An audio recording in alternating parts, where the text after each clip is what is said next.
And as a favor, if you guys come up to take pictures, you need to stay low so that you don't get in the way of the cameras. We're now joined by the offensive coordinator, Lane Kiffin, running back, Derrick Henry, and the center, Ryan Kelly. Coach, welcome and to you and the University of Alabama, and if you'd like to make an opening comment or two. Thank you. Appreciate it. Well, thanks for coming, guys. This has been a very exciting year. Really want to thank Coach Saban, Coach Battle, really all the Alabama fans for allowing us to come back for a second year.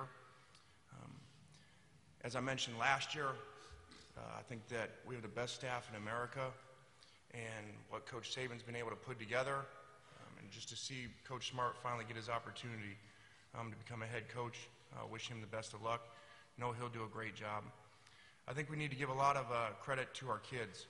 And really, in the second year, you start to understand what is referred to as the process more with Coach Saban and at Alabama, and you have a couple examples of that up here in Derrick and Ryan.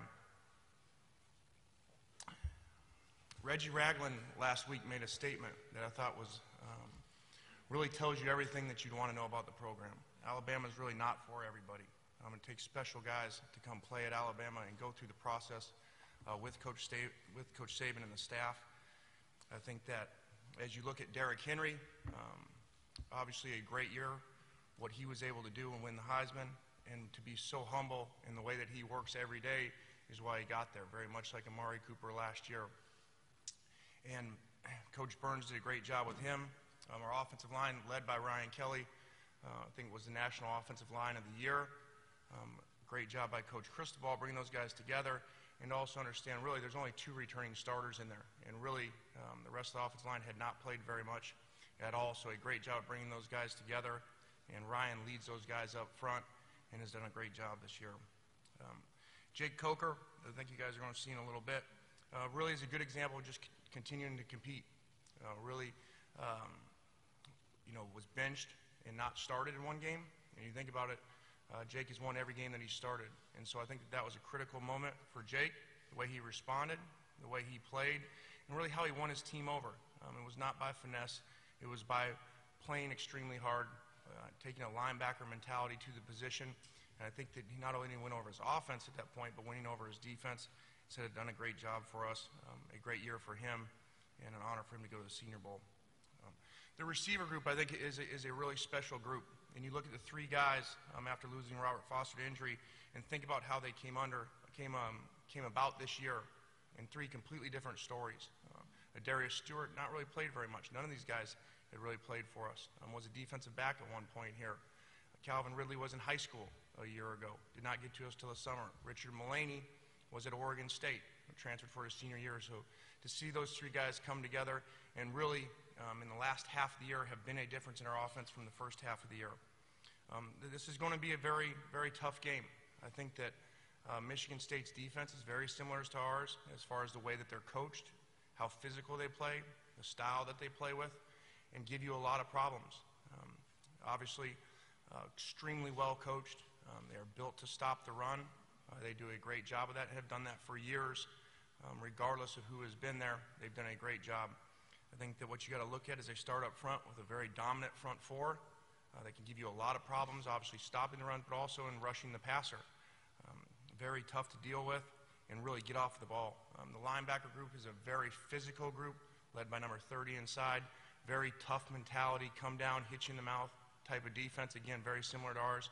And the back end is a very aggressive unit that really can give you issues by playing a lot of quarters coverage, but man-to-man outside with their corners, and getting up in your face and making you have to play. So we're going to have our hands full. Again, I'd like to thank Coach Saban for the opportunity of coming back for a second year. And I really had no idea how much I would learn. And really in the second year, now you really understand, why there is no doubt he's the best coach in college football, and the process he puts together and understanding how everything goes. And the best example to me is after the Ole Miss game, as he refers to as, everybody wrote us as dead and gone, and all he did is go back and work the next day, just like he does every single day, and not worry about anything else, but worrying about getting these players better and the coaches better. So, thanks. Okay, we'll take questions. If you would, please, If you want to ask one of our student athletes a question, please don't just say for either. If you would please identify the individual, makes it a lot easier for us. Questions for the coach or the student athletes? If you've got a question on the aisle, about 2 rows back on the right side. Matt Zenitz with AL.com. Lane, you talk about just learning more in the second year. What are some of the things that you feel like you've learned, and how do you feel like you've evolved now in your second year as a coordinator? Well, I think so little is known about Coach Saban, about what he does outside of what you see in the media, in the press conferences or during the game. To learn from him how he goes about every day as the CEO of the program, as the head coach. I made a lot of mistakes which were focusing completely on football and just worried about football and the X and O's of it. And then you see what he does, whether it's taking time to meet with another sports recruits, the focus that he has towards the donors, towards academics, towards individual meetings with our kids when things are going on, always on the phone with recruits or our own players' families when there's issues coming up. He really is, the CEO of the program, and the kids understand that process and what he's about. Got a question 3/4 the way back on the right-hand side. Lane, Jay Sarkar, WLNS. Michigan State, their defense that's really stepped it up against some of the top rushing attacks in the country. They haven't faced a running back like Derrick, but what kind of difficulties in the game plan for you does that create, going up against a team that really cranks it up to 11 against great rushing attacks? Yeah, they do, and they've played some good backs. Obviously, Elliott, Ohio State, they did a great job against him. Hopefully we give the ball to Derrick more than they did. Just kidding. That was a joke. It's okay to laugh. It's early in the morning. But we're going to have our hands full, because they do play very tough, very physical up front and really get after you. Question all the way on the rear platform on the left. Tom Menino, WVTM TV in Birmingham. Lane, I know it was back here. I don't know if you can see me or not, way in the back. Obviously, there was a lot of talk at the preseason about the quarterbacks and how that was going to work out. Do you feel like, and also Nick Saban said he wanted Jake Coker or somebody to win the job. Was there a moment where you felt like Jake won the job? And what have you seen from him that kind of made him win the team over, I guess? Well, as I referred to before, the style that he plays with, I think the way that when he went in that Ole Miss game and we were struggling and really brought us back, we almost came back to win, but just how we talk about running out of bounds and sliding as quarterbacks, and that's what we want you to do, and he doesn't listen to that. That's his mentality, and I believe with a team that is a defensive team, as we are, we're led by our defense, especially early in the year. As we continue to grow on offense, we only returned 2 starters, Ryan and Cam Robinson, left tackle. Somehow Derrick Henry wasn't a starter last year, but I just think that to see them all come together around him, and especially the defensive guys, is how he won it over. Question in the middle right-hand side, right here in the front. Lane, this is John Talty at AL.com, right over here. Before the season started, you had some pretty lofty praise for Calvin Ridley and what his potential could be. Just after his first year, did he meet your expectations? Yeah, Calvin did a great job in his first year and was not a mid-year, so he wasn't a January enrollee. So we didn't get him early in spring, so that's a very hard transition to go from high school to go right in and playing. Was sharing time with Robert Foster right away. Then when Robert got injured, he had to step up as the starter and really doesn't rotate. He plays about 95% of our snaps. So to see him be able to do that throughout the year in the SEC, obviously versus some really good players, just like Brennan Hargraves in that last game, he really has had a great year, and I think that he will continue to get better and better as he gets into the second year of our program. We've got a question on the aisle, left side. If you put your hand up, the coach can maybe see. Lane, Rick Carley, Fox 6 in Birmingham.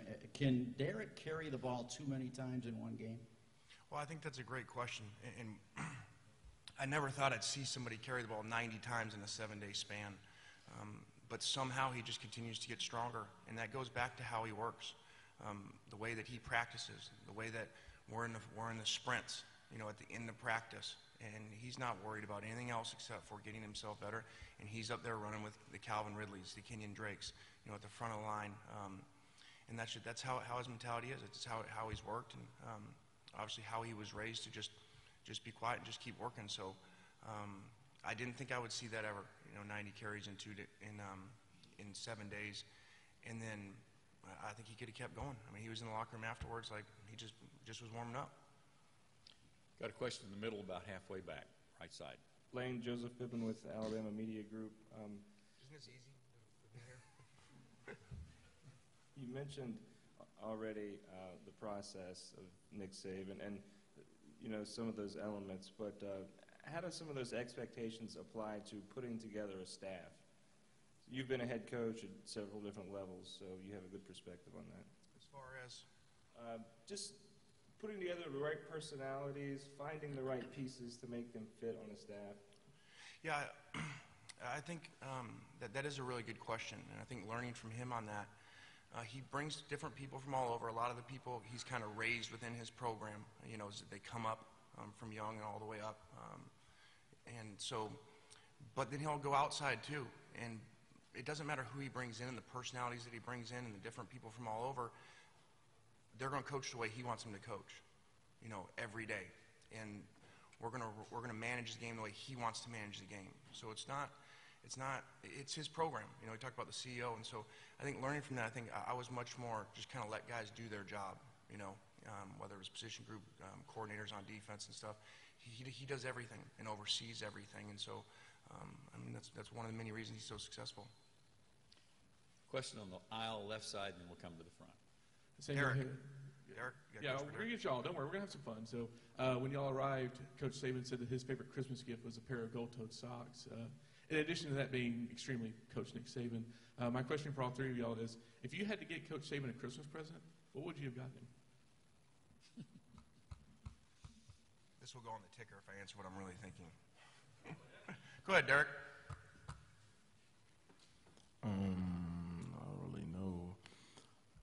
I don't really know because, Coach Saban, he's just a business-like guy who wants to work every day. So, I don't know, probably a cup of coffee or something.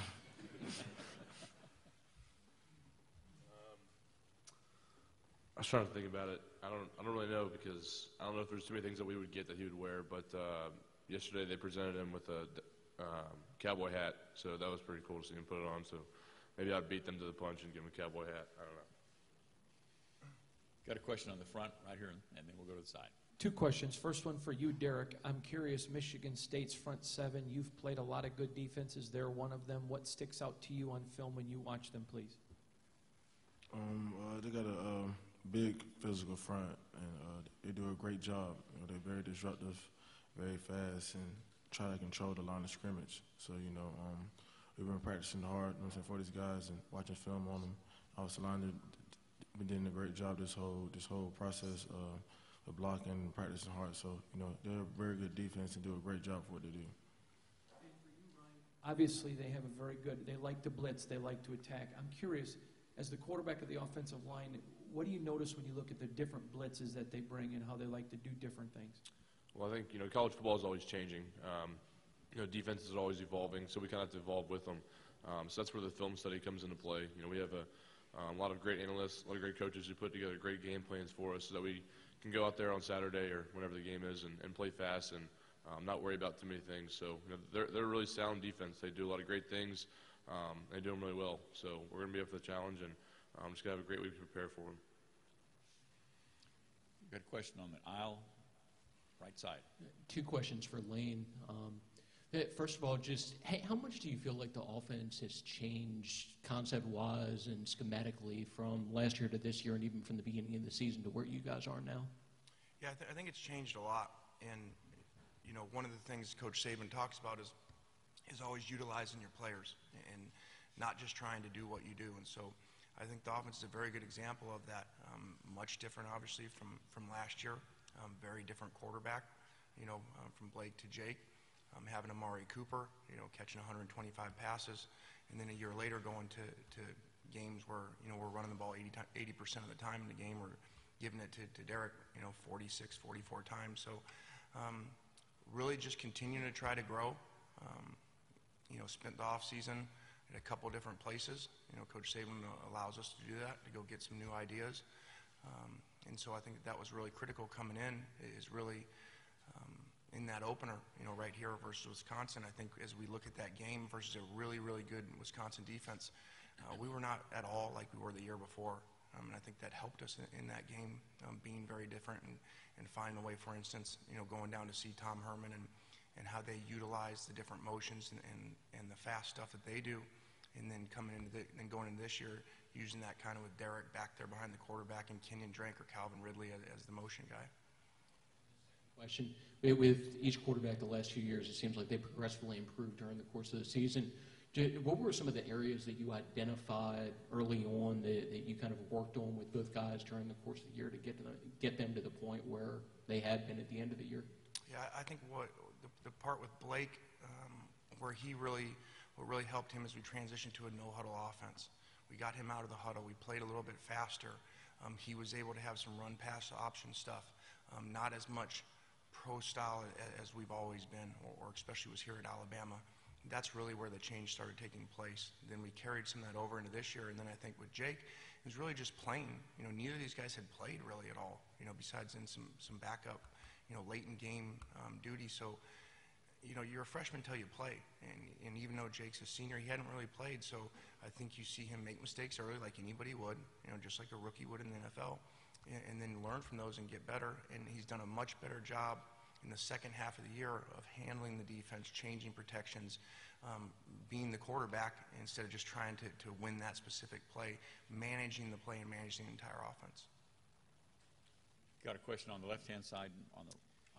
Jeff Spiegel, WBMA. This is for Derrick. Derrick, it's pretty obvious when we watch you play your physical strength, but how about your inner strength and your will to compete?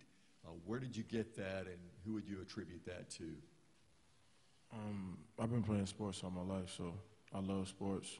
From the time I was playing in my grandma's yard against my cousins who were older than me, always competing against them, to the time I got a chance to play sports, whether it was football, baseball, or basketball. So, I always just wanted to play and playing with my cousins in the yard, trying to beat them. So I just had that since I was a little kid.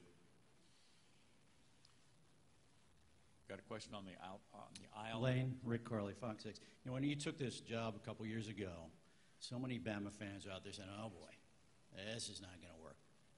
Kiffin and Saban. What kind of a learning curve has it been for you to work for a guy like this? And do you feel a little bit, maybe perhaps good in knowing that you proved some of your critics wrong?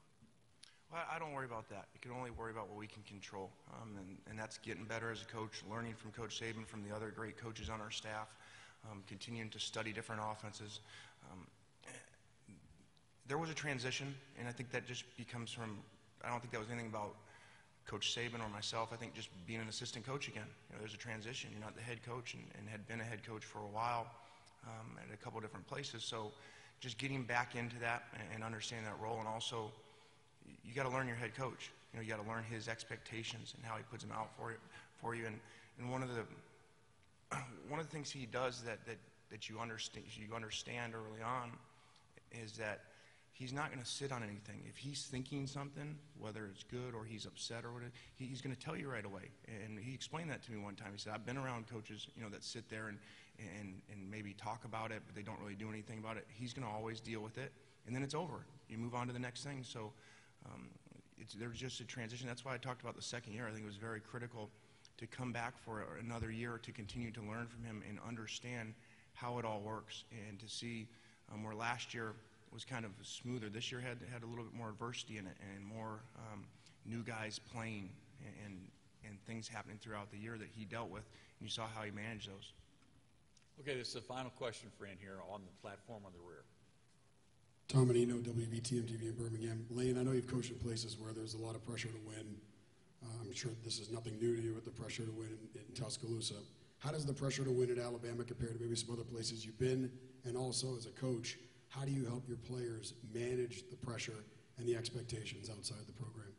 Well, I think nowadays, no matter where you are in sports, but especially in college football, there's pressure to win. We see that happening. Coach Saban referred to things within our conference, whether that was Coach Rick winning 9 games and not being brought back, or all the Les Miles conversations, things that happen. That didn't happen, 10 years ago. And so it is the way it is now, so there's always pressure to win no matter where you are.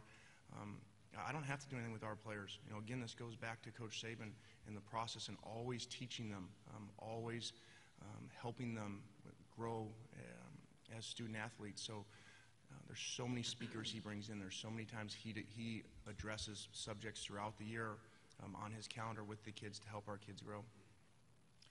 Okay, gentlemen, thank you for your answers. If you go out the door over here, and they'll take you next door, and we'll bring the next group in. In a moment, we'll have Jake Coker, Kenyon Drake, and Richard Mullaney. Thanks, Coach.